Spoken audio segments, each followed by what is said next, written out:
as the grand champion of RMC Season 8. We also thank our partner Hybrids Philippines, Home Credits, Gongcha, and the Style Series for their unwavering support. This RMC Season 8 would not have been remarkable and successful without you. Immerse yourself in excitement, visit our booths, and most importantly, give your loudest and proudest cheers to Minerva Esports and GamerPack Esports. Thank you everyone for being part of this event. Together, let's make it real.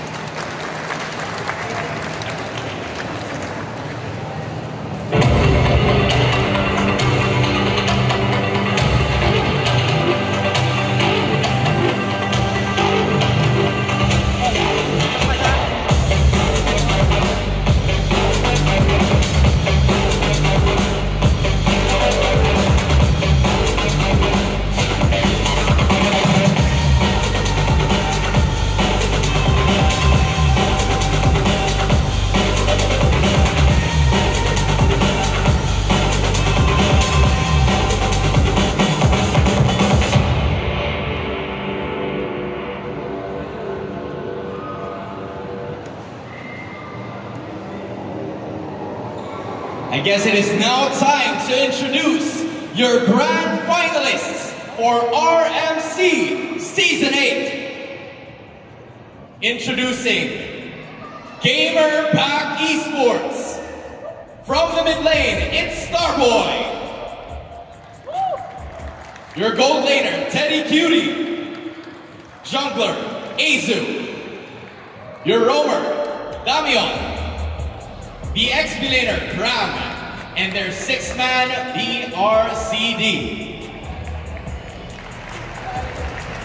Once again, it is GamerPack Esports.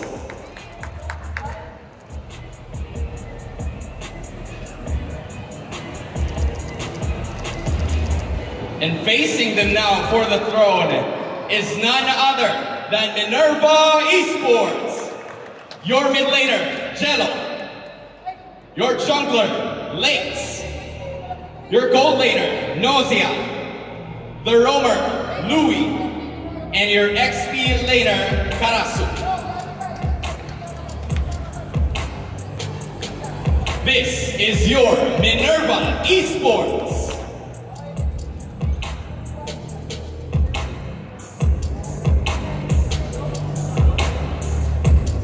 Everybody, against all odds, these teams have made it into the qualifiers, reached the quarterfinals, semifinals, at ngayon sila ay maglalaro sa inyong harapan to claim the rightful throne and to also win 500,000 pesos and win Realme GT6 phones for each and every one of us. So as the excitement builds here at the RMC Season 8 Grand Finals, let us take a moment to explore some of the amazing partner booths that are also adding to the vibrant atmosphere of this event. But as I would like to say, GamerPack, Minerva, please go ahead and shake hands and make your way dito. Best of luck, everyone. And I feel like this is now time to throw it over to our courtside correspondent, Dorin Zoe Baguio. Dorin, take it away.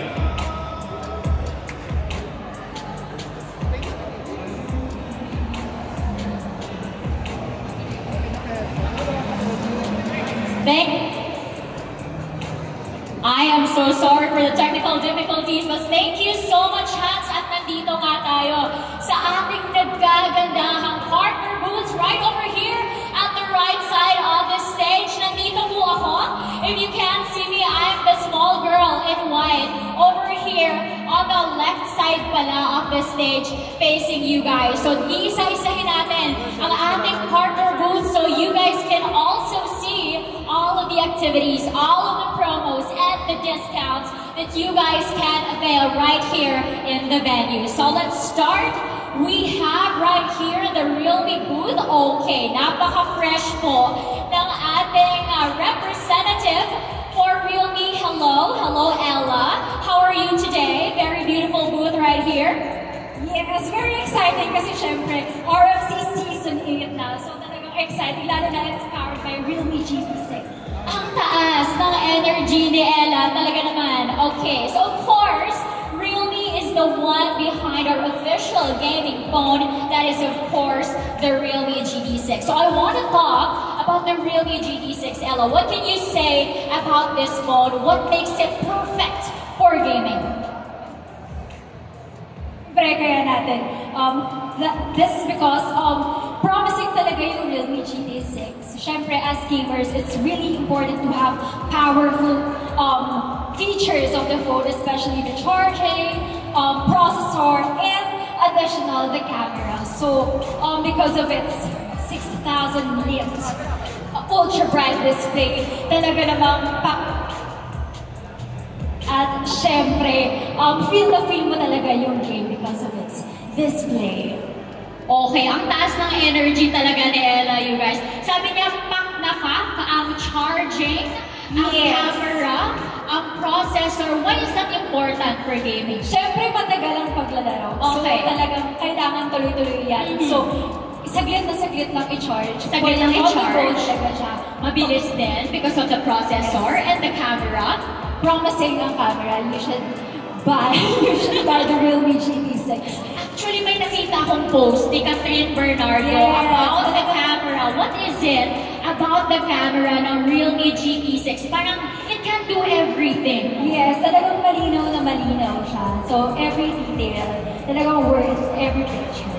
Of course, Ella, we talked about the Realme GT6, pero syempre, gusto din natin anyayahan ang lahat na pumunta dito sa ating Realme booth. Ano-ano ba yung mga pakulo nyo dito sa Realme booth? Everyone, we'd like to invite you all to visit the booth because we have really prepared for this. We have exciting prizes and giveaways, especially to those who will purchase the Realme GT6. So talagang pumunta kayo dito kasi marami kami para sa inyo. At naichika mo din sa akin kanina na all throughout the program, meron tayong paraffol. Yes. So, guys, nanonood lang kayo, napadaan lang kayo, makakapag-uwi pa ng Realme phone. That's how much we love our Realme squad. So, tara na! Alright, let's join the Realme squad. You guys, thank you so much, Ella. Make sure to check out the Realme booth right here over the right side of the stage again. But of course, hindi pa dyan natatapos ang lahat because as you guys know, in every battle, every warrior must have an armor. And that is why we have here Hybrid Philippines. We are joined by Peter. Hello, Peter, at returning partner, ang Hybrid Philippines ng RMC. Tama ba? Yes. Ayan, may sariling mic. Okay, go ahead. Actually, this is our second partnership, sponsorship with Realme. Last year, nakapag-sponsor na rin kami sa kanila sa RMC Season 7. And naging maganda ang parang kumbaga yung insights pagdating sa aming branding. Kaya we return sa Season 8. Well, we're very happy to have you guys here again. Maraming salamat sa inyong pagbabalik. But ano ang pwede nating abangan dito sa booth ng Hybrid Philippines? Madami ako may nakikita akong roleta. Okay? Anong ganap ng roletang to? Yes guys, we are inviting you dito sa aming hybrid booth.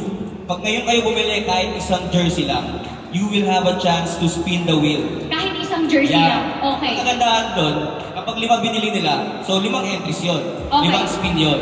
So, bawat merch, isang entry. Yes. Okay. So, tatluhin nyo na guys para more chances of winning. Tama. Yes, tama.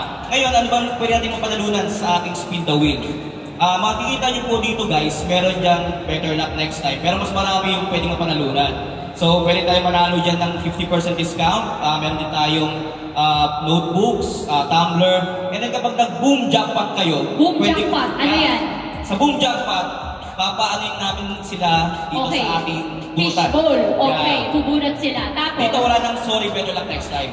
Lahat dito, panalo na. So dito, pwede kayong manalo ng Realme 7. Okay, Realme 7i, at Realme C51. And then meron din tayo yung Tech Life, sponsored by Tech Life din. Itong power bank, yan guys, 20,000 mAh yan, napakaganda. Yan guys. So, meron din tayo dun sa ating boom jackpot, isang varsity jacket. Isang varsity jacket. Okay, nandito yan. Nasa full jacket siya. Ah, So, dito okay. siya. Pwede siyang makuha rito. Itong suot mo ngayon, Yes. ang ganda. Tignan nyo naman, yung suot niyang varsity jacket, palaban. We are fire starters. Oh, okay. Ang ganda. Sana makuha yan ng ating guests right over here. Pero ano pa, yung mga promos, may discounts ba na maa-avail ang mga tao dito sa booth ninyo? Yes guys, introduce ko lang konti si Hybrid. We are customizing uniforms and esports jerseys. So sa mga taong hindi pa nila alam kung ano yung design na para sa team nila, we here have a template of designs. So fully customizable po siya, and yung mga colors, meron round neck, Chinese collar with zipper, and then we are not limited to short sleeves, meron tayong long sleeves, and jackets. Yan, meron din tayo yan. Okay, at meron nga kayong samples dito, no? Okay, what makes Hybrid Philippines different? What makes it special in terms of the merchandise you provide? Pagdating naman sa edge ni Hybrid compared sa ibang company, we are not saying na ito lang, kami lang nagpo-provide ng full sublimation. Marami naman talagang ibang companies. But our edge compared to them is that may mga clients kami, sa clients na nagsabi na yung iba nagko-commit, tapos na yung event, wala pa yung uniform. Pero sa amin, sa Hybrid, if we commit na 3 days, matapos namin yung uniform, we can do it. And that says a lot about the dedication ng Hybrid Philippines sa kung ano yung ginagawa nyo. Thank you so much. You guys heard Peter. Puntahan ninyo ang booth nila over here. I-try niyo yung Roleta. Check out their merch. Check Hybrid Philippines out. Again, right here at the stage. Okay, nawala yata ako. Pero of course, hindi pa tayo tapos because we talked about armor. Now we move on to the rest of our battle gear. So for that, we have Steel Series. Hi! Hello, hello. Okay, let's switch. Can we have the microphone over here, please? There you go. Hi, Michael. Hello again. So, chinika ko na si Michael kanina. Okay, so fun fact, you guys. First time naging partner ng for RMC. First time nila. Okay, just give a little bit of an introduction tungkol saan ba ang Steel Series. Yeah, actually, it's a well-known fact, no? Steel Series has always provided the most durable and quality gaming peripherals in the market, no? So as a matter of fact, whether you're a casual gamer or a professional gamer, there's a Steel Series product for you. It's for all. Casual gamer to professional gamer. Okay, para sa lahat.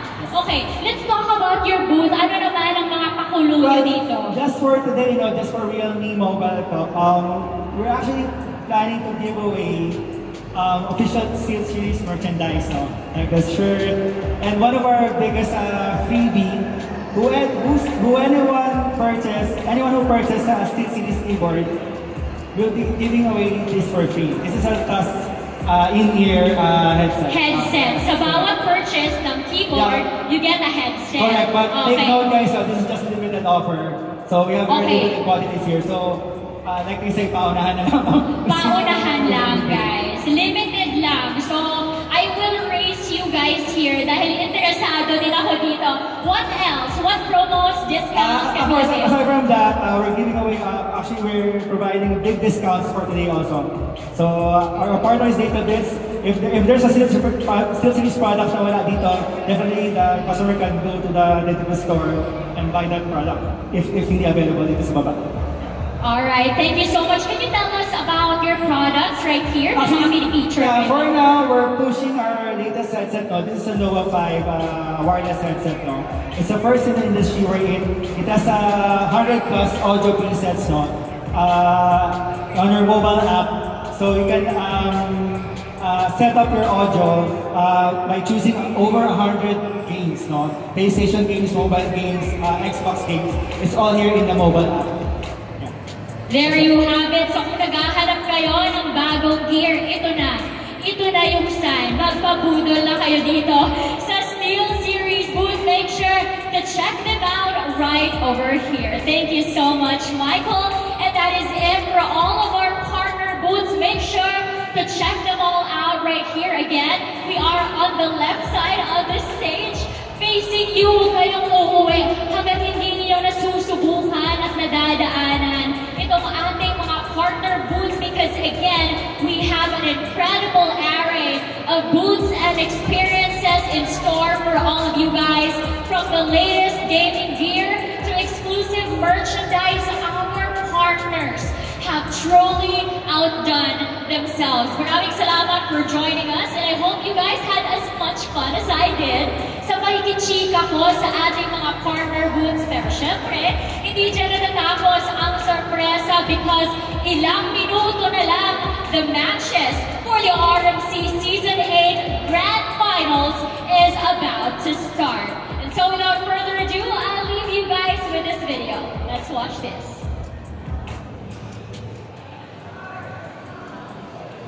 Yeah.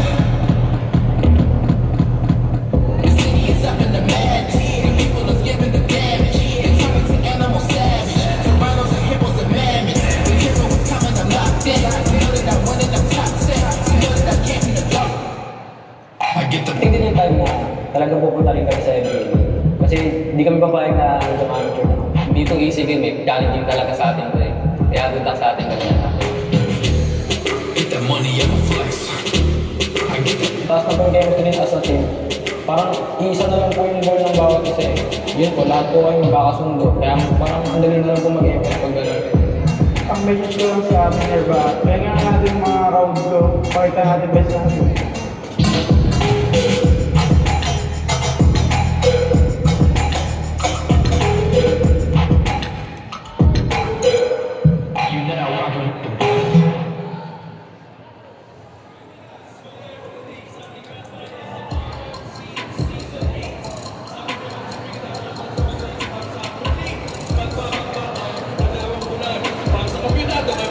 Napaka-exciting nito kasi we are again down to the last or the top 2 teams talaga sa matapos ng napakaraming araw na ilang mga kupunan.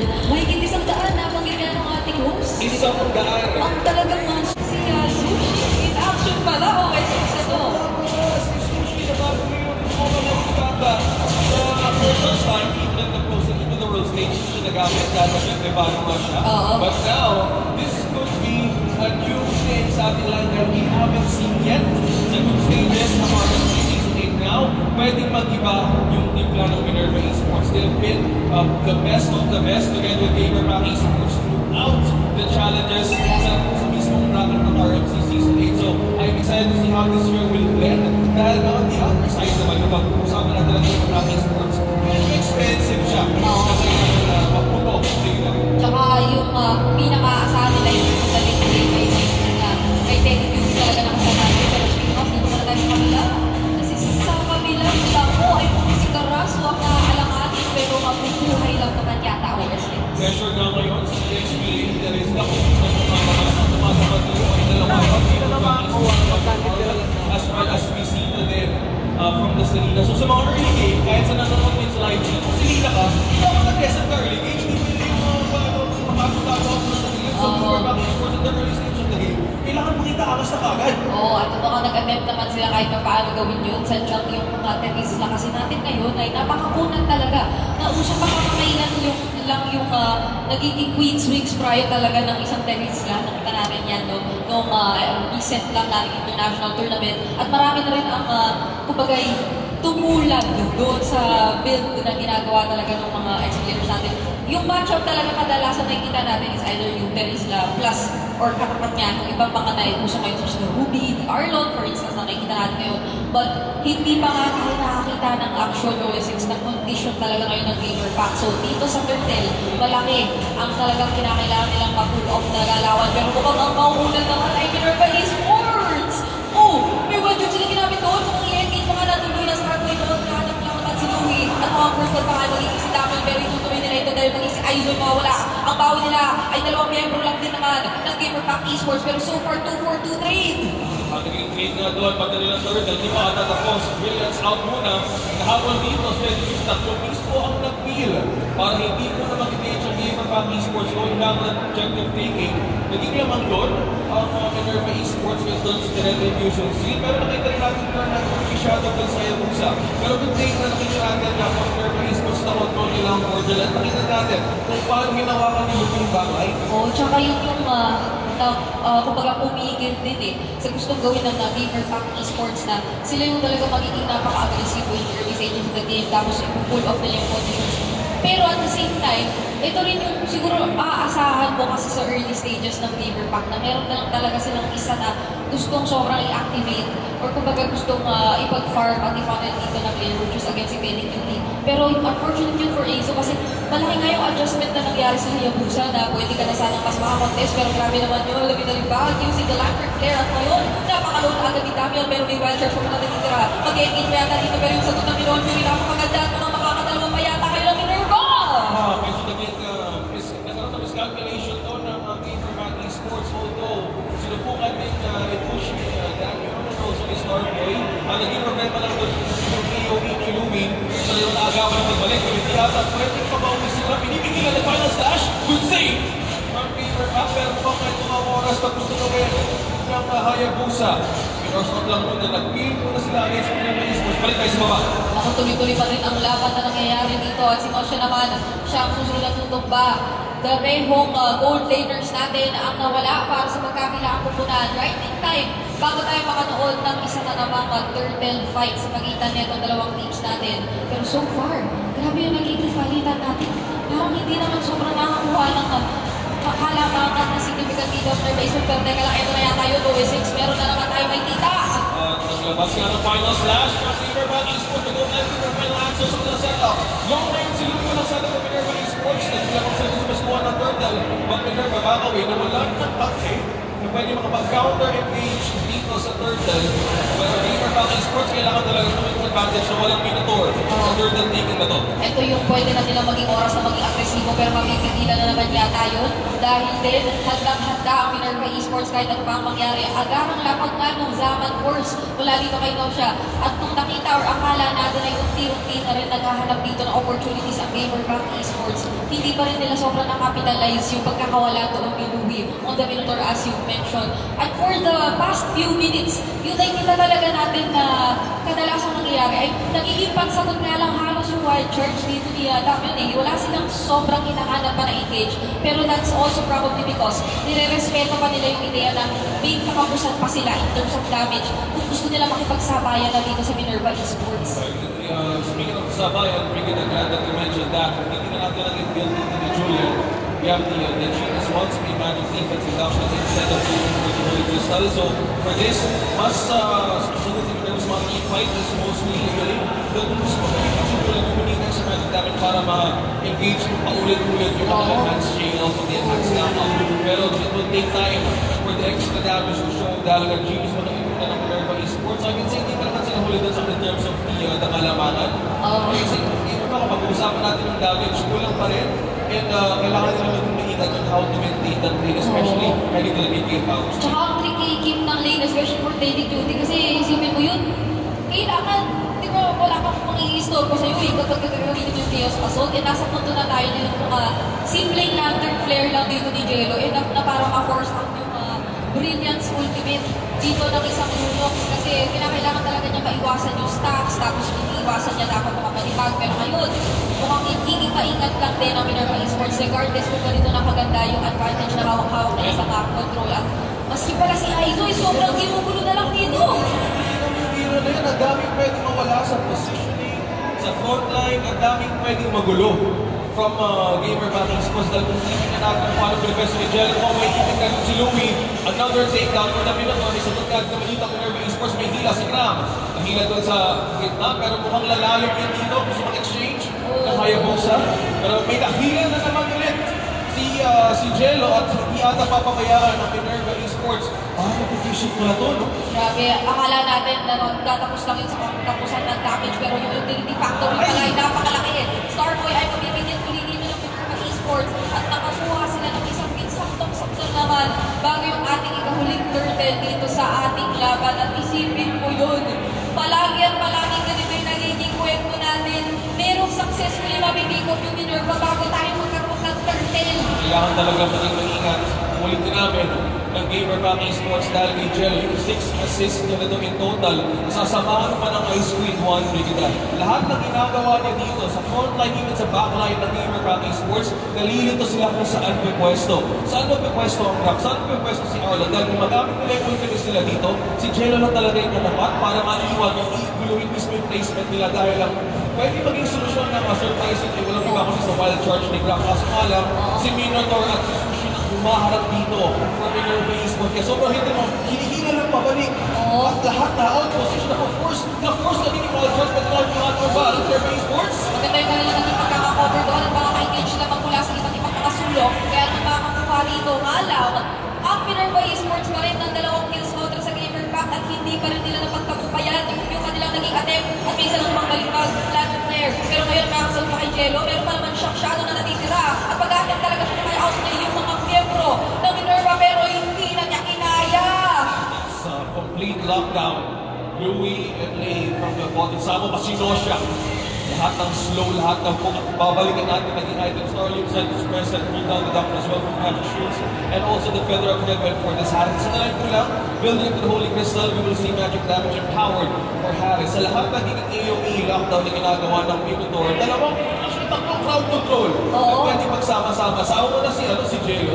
Bakit mga dito gagawin kung Gamerback Esports? Mind you, walang beautify ito yata yung pinakamagandang ito yata yung pinakamagandang sagot na meron ng Minerva Esports sa gustong mangyari ng Gamerback, which is again an aggressive early game kasi napakarami nilang pang counter-engage. So magiging hesitant ka rin kung ikaw yung Gamerback kasi may aasahan ka pa Minoan Yuri, meron pang posibilidad ng penalty zone, tapos hindi lang doon yung nagtatapos kasi yung amount of utility rin na kayo offer dito ni Sushi, ni Jello, ay talagang kailangan ko respetuhin kasi katulad na lang yan. Wala na basta-basta na nakakapat sa kanya kahit yung trip niya ay so parang hindi na niya masyadong iniisip kasi talagang well covered and protected din naman siya ng kanyang mga kasama. So, madalas, nakikita pa natin na siya ngayon yung isa sa mga pinakamalaking nagiging problema ng Gamerback and leading to this Lord. Paano kaya ito sasagutin ng Gamerback na halos hindi makatapit kontra sa Minerva Esports? Almost 5,000 gold lead for Minerva Esports. The crowd control is real talaga. Paano mo nga ba iiwasan kung 4 ang pwede huli? Ang daming pwede ulit-ulitin ng Minerva Esports. Kaya ngayon, ang ginagawa nyo, fishing lang muna kung ano pwede hilahin. From Gamerback Esports, out of position to contest this objective dahil nga sa threat ng 4 na membro ng Minerva Esports. At saka si Jello na ngayon, siya pa yung nangihita ka zone. Siya na yung humarap dito, literal na tinatakot si Crab na hindi kami pwedeng lang lumapit. Ito na, nasastakan na kita ng player. At kapag ito ay naging matagumpay ng paulit-ulit for Jello na by the way, aside dito sa kanyang emblem, ay nakaklak na rin. So, yung mana rin ay hindi sobrang magiging problema ng punto kasi dito sa puntong ito na lamang na ngayon ng Minerva Esports. Talagang magdadalawang isip kapag engage ko ikaw yung Gamerback and speaking of engage. Kanina rin pamaingat ang Minerva Esports na hindi sila basta-basta gumagawa ng mga risky plays pero speaking of risky plays, eto na nga yung play. Sinimula ng Gamerback sa Jello na agad ng pansakan. Magbabawi na pa rito yung Minerva Esports na doon na Minoan Yuri pero marami ang nakaiwas. At ngayon naman, nagsasagot na talaga yata sila papasok ng the only shadow kill. Ngayon, eto si Aizo. Pero mukhang tapos sa dito, galing sa mga lalo ng bird dito para kay Luyan Boy. Kayong nagkapiyemo ng Minerva. Sila pa yun yung babawi at double kill para kay Mace. Isa lang na wala sa Minerva Esports. Maganda na sana yung naging play ng final slash ni Cram. A great angle against Minerva Esports. Pero kung na pag-usapan, pag-usapan, pag-ilaban, isang may ipit laban sa isa. Cram just moment of my life steal. Pwede naman kaya na lay. Hindi na ata makimikilan na 5-0-0. Minerva Esports, 3 lang nakuha agad. Hindi na nga mga Darrell doing sila. Unfortunately, napakataas na damage output na meron si Sosya. Pero kagustuhan lang naman lumapit ni Starboy. Napigilan na the first down pa siya agad. Nagtagpo pa yung isa. Sabi ng Minerva Esports, base open. Hindi ka nang malalim. Pinagapit ang burst. Pinapit ang wild charge. Lupe na wala na rin. Kumuha na isang kills. Kumuha na rin. Pagkawalang kill na yun! Light nila, light! Hindi lang pinila Minerva Esports. Yung mga nila Torres Quinta. Dalawa na lang na iwan. May minutes sa papasok. Pero depends on yun. Nag-Gamerback Esports. Hindi biro ngayon. Yung maramihan o yung isang pagsakang pressure. At literal na pagbagsak na ginagawa ni Jello on this Sushi. At nagiging problema na ngayon. O nakikita na natin yung risk na hindi hindi mo mapapagana yung ganitong lineup na nasa late stages ka na ng laban. Kung hindi na nga natin sa items, gaya ng kanina malalim yung point out, kakapulong nga lang rin dito siya sa kanyang Holy Crystal. At isa rin sa mga pinakamagandang makikita natin dito na medyo overwhelming yung automatic damage na meron ng Minerva mo tutusin. So kahit na si Lex ay nag-prioritize dito ng Genius Mod, okay lang din yun. Kasi makikinabang din sila sila Jello, na typically hindi naman sobrang mga damage ang pinaka-asahan mo from the Sushi again. Pero mararamdaman mo yung talo kasi na-amplify siya ng presence na naman na meron dito yung Genius Mod. So, hindi mo paano ka ngayon haharap? Kaya nakita natin si Grab, di ba, kanina, mabilis na lang siyang natutunaw eh. Basta nila pag Zaman Force once again. I hear you, Brigida. Kailangan talaga ng force out. Pwede gawin ng gamer backing sports. Kailangan nila mang force ng ultimate sa Minerva. Dahil nga wala na silang purified. They're really playing with fire here. Especially sa team fights. Isang araw, susubukan mo ako ng vision ni Starboy. Another objective na pwede kagawa ng Minerva Esports. Half HP on the Lord. Pwesto kay Enzo, pwesto ni kay Jello. Susubukan mag-cope ng gamer backing sports. Pero nagiging maingat din sila kung paano nga nila harapin dito yung frontline ng Minerva Esports. They know the threat. Dahil nga sa crowd control ngayon ang pwede nilang gawin paulit-ulit. Kailangan sila maka-pick off, kailangan sila maka-force out ng ultimates dito. Hindi namin, wala mo nang malapit.